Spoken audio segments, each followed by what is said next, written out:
He's making a list. He's checking it twice. He's gonna find out who's naughty or nice. Santa Claus is coming to town. Are you ready? So St. Nick is coming because his feast day is right around the corner, December 6th, just in a few days. And we recall St. Nicholas so well culturally because he has been embedded in everything that we do from just after Thanksgiving and certainly all the way to Christmas. Some of the liturgies that we even celebrate in and around the country have Santa Claus coming into the church to uphold the baby Jesus, to make sure that people know the reason for the season. And a lot of times we can kind of get a false image of St. Nicholas and who he actually was. So this Facebook Live today, unfortunately, I'm by myself. So all you have is just me today. Unfortunately, Deacon Scott Conway couldn't make it. But today I'm going to share with you a little bit of background to my experience of one of my favorite saints, St. Nicholas of Bari, who was originally from Turkey, former Asia Minor. In Myrrh, he was a bishop, and the man had a great love and compassion for all people, but he also had a little bit of a temper every now and then, especially when it came to heresy or somebody who was truly trying to take advantage or enslave the children of God. He was a very bold witness of the gospel of Jesus Christ, and I truly lean on him for his intercessory power, most certainly this time of the year, but all throughout the year, because he is truly one great role model to live up to. So St. Nicholas of Myrrh, he lived in the late 3rd century into the early 4th century. And in this experience that I've had of him has truly molded me to have a great love and compassion for marriage and married couples, and I'll tell you that story in a little bit, and to constantly pray for the unity of all Christians. And as that has developed from my first experience of traveling to Bari, Italy, where his remains are, I felt commissioned in the Spirit of God by the intercession of St. Nicholas to do this work of bringing Christians together and also of reinforcing the sacrament of matrimony. So a number of years back, I was on pilgrimage to Italy and then into the Far East. And all throughout my pilgrimage, I was having experiences of seeing images of St. Nicholas, all the way to the point where we arrived in Bari before we got on a boat to head over to Dubrovnik. So prior to getting on the boat, a few of us went to the Basilica of St. Nicholas of Bari, which is right there in city center of Bari, Italy, which is near the boot, the heel of the boot of the peninsula of Italy. Be sure to check on the link below that will link you to the website for the church and where it exactly is. Because if you ever get a chance to be in that region of Italy, I highly recommend for you to go to this basilica. So as I entered into the church, I walked in and looking around, the church was stripped down to basically nothing.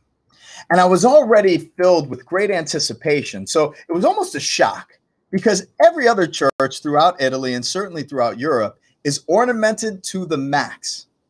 And in this particular church, on that particular day, I walked in during the celebration of the Liturgy of Matrimony, celebrated by an Eastern Orthodox church.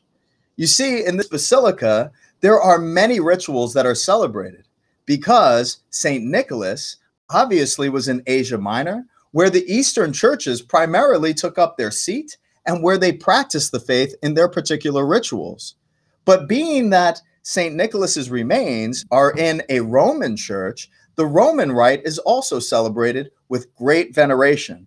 It's really a church that houses both the Eastern lung and the Western lung of the universal church that John Paul II says we truly need to breathe together. So in these two lungs, I've experienced right there at this basilica in Bari, one of the most wonderful experiences in prayer. Now, prior to what I share with you, as I go down into the crypt and I pray next to the tomb of St. Nicholas, where I had this mystical experience of prayer that changed me forever, I'd like to share with you a very important fact. I am an Italian American with a little bit of Irish sprinkling on top, a little bit of corned beef and cabbage, or if you will, a little garlic and Gaelic. So mainly, my Italian roots come from the region of Napoli. So my last name is Pagano. But on my mother's side, the last name of my Italian heritage is Proscia. A big shout out to all of the Proscias in New York. So my family line in Italy, from my mother's side through my grandfather, come from a little town called Grum, which is just a very short distance outside of the region of Bari. So being in that region for the very first time in my life, I was connecting with my family roots and my bloodline. And to realize that the closest saint to my family bloodline were all of my deceased relatives from multi-generations before me are buried there in the Christian tradition, in our Catholic tradition, it gave me a great sense of belonging and anticipation. So here I am.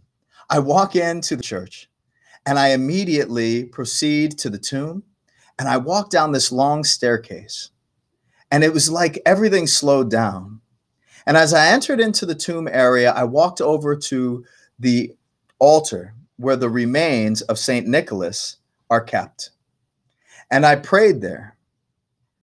And in this moment of silence, I was hit with such a deep sense of consolation in the Holy Spirit. And I looked up to my left, and there was a set of 3 triptych icons. So I went over to the icons, and I knelt down, and I began to pray. And just at that moment, monks came down into the crypt, and they began Vespers at the same time as the church bells were ringing, and I could hear the chant going on upstairs when this man and woman were coming together as one. And in a singular moment of grace, I felt like I was electrified in the spirit. And I felt this great desire, one of ministering to married couples, which God has definitely brought into my life to the max. Every day I find myself ministering to married couples. And then equally, at the same time, a desire that all Christians should be one. It was something that I really didn't understand at first, but has been developing throughout the years and is clearly coming into the picture of my vocation as I have heard it there in Bari, Italy, where my family's from. So thinking back to my formative years at Ave Maria University, I turned to a very trusted priest and advisor, and I asked him, I said, Father, do you think that the Christian churches will ever come back to be together as one and get over the differences that divide us? And he laughed in my face. And I felt kind of disappointed. And he says, that will never happen in our time. Well, I responded to him and I said, well, I'm going to work for that because I believe that the Lord wants us to be one. And I truly want to give my life to doing that type of work. So experiencing so many differences in our Christian denominations, we do have a very good similarity with the one who we call St. Nicholas of Bari, or Santa Claus.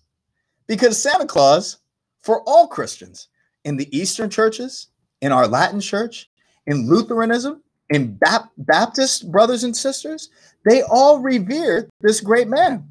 But think about it. Don't even atheists, don't even people that are absolutely agnostic recognize the person Santa Claus or St. Nicholas? We have great hope because his deposit of life and his deposit of faith has truly been planted in the world and has grown over the boundaries of the entire globe. So St. Nicholas, for us and for me personally, I really, truly rely on his prayerful intercession. Circling back around on that trip that I took to Italy and then into the Far East, when I came back, I stopped again in Rome.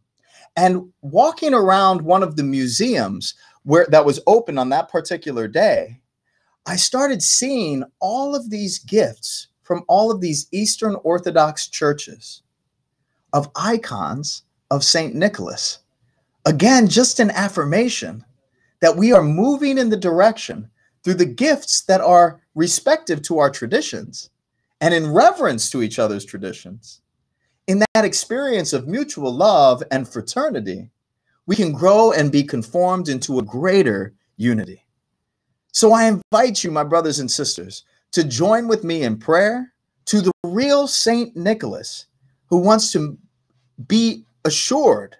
He wants us to truly be assured of the dignity of our unity that only Christ can accomplish. Now, St. Nicholas has a number of fantastic stories.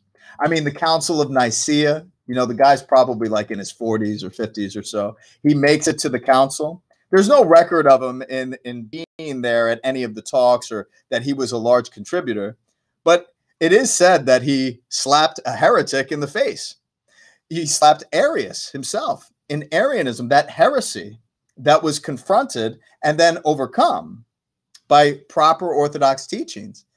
You know, so this shows Saint Nicholas in a different light, doesn't it? You know, from the jolly old Saint Nicholas that we know, and then he punched him in the face like that. That just doesn't sound like the Santa Claus that you and I know.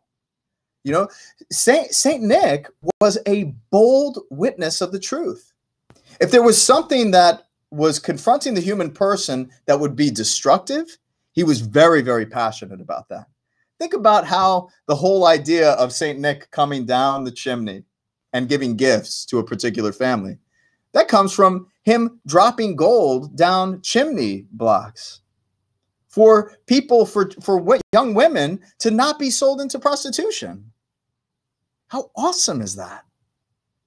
You know, that he would be so caring to do that so that these girls could have a dowry so that they may enter into marriage. Again, marriage. You know? How often do we experience the division in our own humanity and in our own country, especially with politics? All throughout Facebook, as I scroll and I try to get involved in it, it's like so much division. Think about even in our own Christian denominations. We post things sometimes in our Catholic faith that part of the parishioners appreciate, other part of the parishioners absolutely hate, and then there's probably a greater majority that are absolutely indifferent. There's a lot of division out there. It takes work to bring people together, and it was the work of charity that St. Nicholas acted upon every single day that truly brought people together, people of great difference, and he's still working today through his powerful intercession and his example. Now, I'd like to share with you too, and I have some of the oils at home. There's a legend that St. Nicholas exudes oil from his bones. It's not even just a legend, it's a reality, right? So in Myrrh, Italy, you know, prior to 1087, his remains were kept in a church out in Turkey. And it said that the oils exuded so much from his bones that it overflowed out of the tomb.